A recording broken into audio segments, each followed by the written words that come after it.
What's up, people? What's happening, man? It's your dog, Toddy, checking in with a video. Hey, man, let's get straight to the business. You already done seen the title. Let's talk about Troy Andersen and also Kyle Pitts. Listen, hey, man, both of these guys, they got to have productive seasons. Troy Andersen specifically, he has to have a breakout season.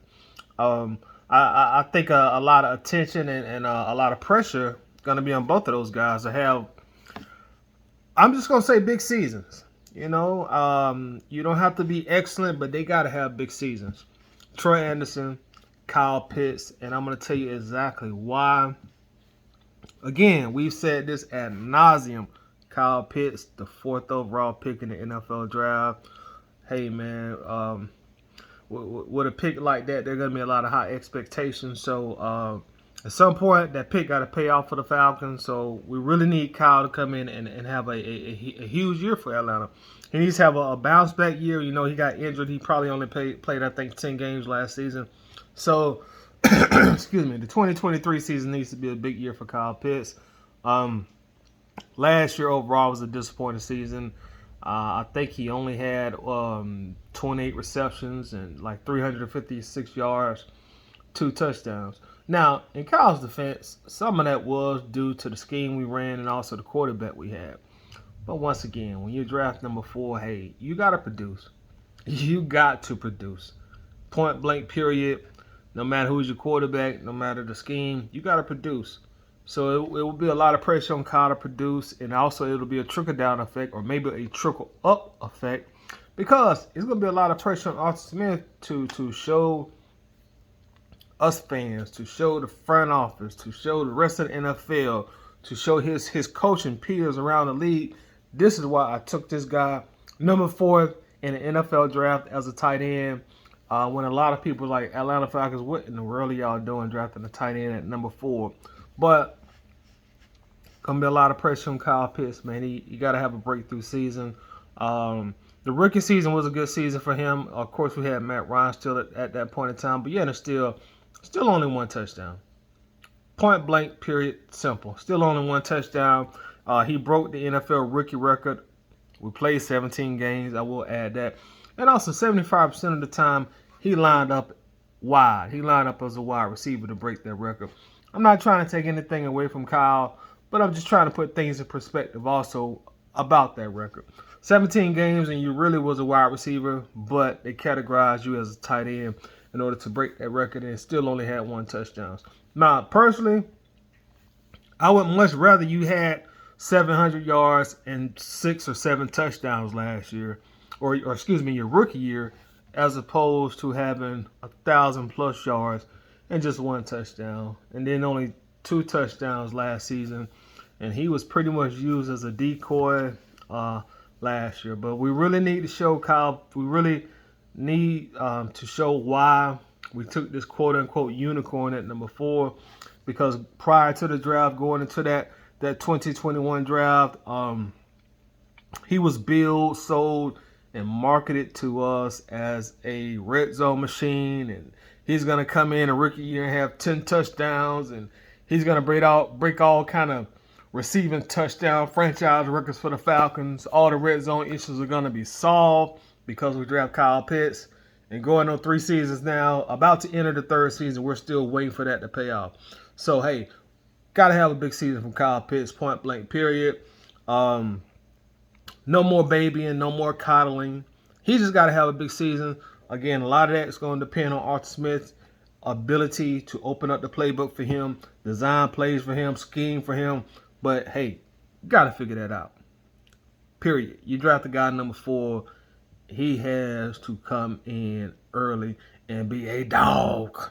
Now, get to Troy Andersen. Now, one thing about me, I've always tried not to rag on rookies, to be too overly critical of rookies, because they are rookies. You know, I try to always give the rookies a pass.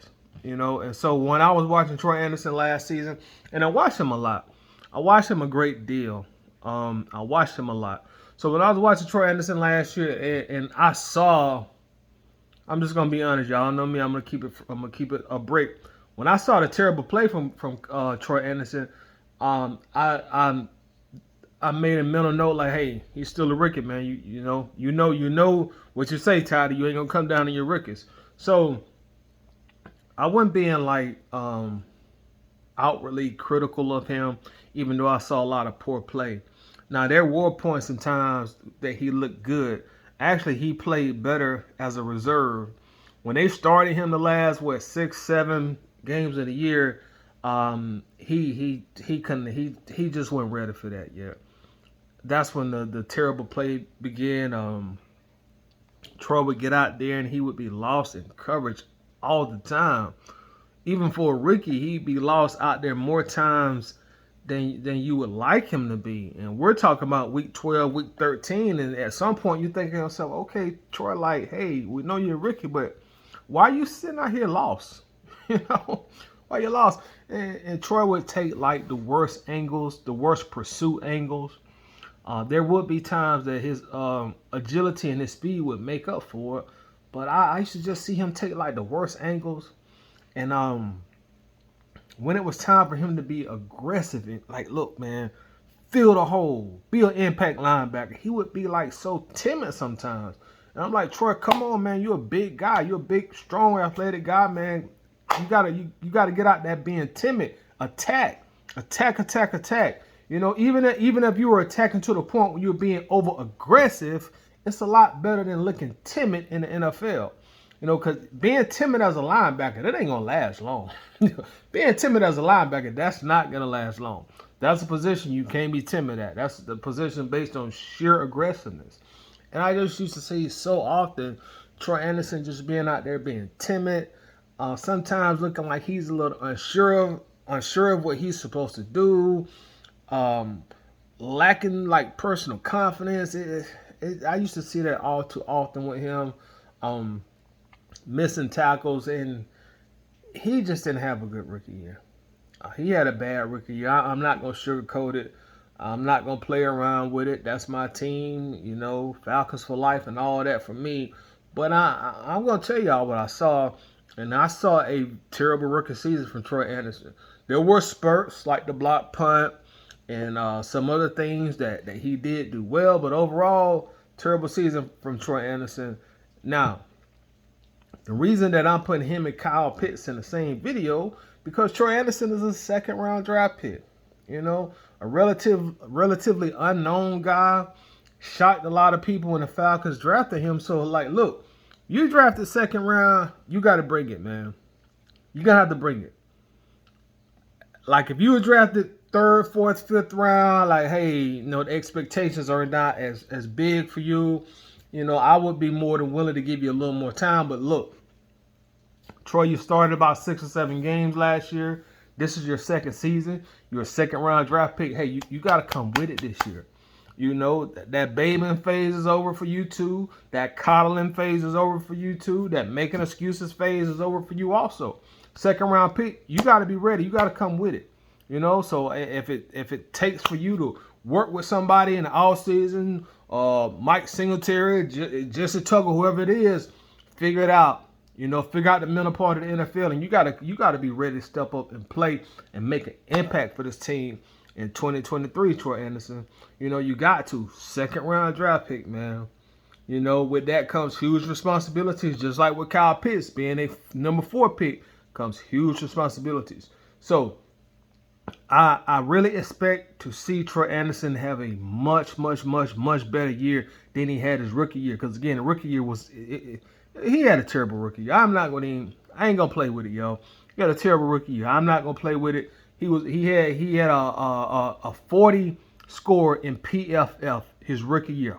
40. That's atrocious, and it showed on the field. You know, so Troy got to use a lot of that rawness he got, that speed, that size, that agility. He got to put it together. Hey, he got to come in. He got to bring it for our Atlanta Falcons. So Kyle Pitts, Troy Andersen, like, look, y'all under the microscope. Y'all got to have some big season this year, man. Y'all got to. In order for this team to get to the next level, to become a playoff team, to eventually become a contender, our key draft picks have to pan out. Troy Andersen, key draft pick. Kyle Pitts, key draft pick. They got to pan now. There has to be some player development in Atlanta for once. You know, we for the vast majority of the time we have been a NFL franchise. That's been one area that we have sorely lacked at player development. So that needs to we need to do better at that, and that starts now. That starts with guys like Troy. That starts with guys like Kyle. You know, you drafted them first round, second round. It's time to perform. But look, I talked a whole lot this time. I intended for this video to be only about 4 to 6 minutes, but I'm almost at 11 minutes now. So I'm gonna go ahead and wrap it up. Hey, y'all know how we do. Let's discuss this in the comments. Like, comment your thoughts on Kyle Pitts. Let's talk about it in the comments. Comment your thoughts on Troy Andersen. Let's talk about it in the comments. Do you think these guys are gonna have big seasons, breakout seasons, or do you think I'm being a little too tough on them on this video? Make sure to share your thoughts in the comments, and that way we can have a good dialogue about it. If you enjoyed this video, if you enjoy the content that we drop here on the Atlanta Bird Game, do your dog a favor, hit that subscribe button.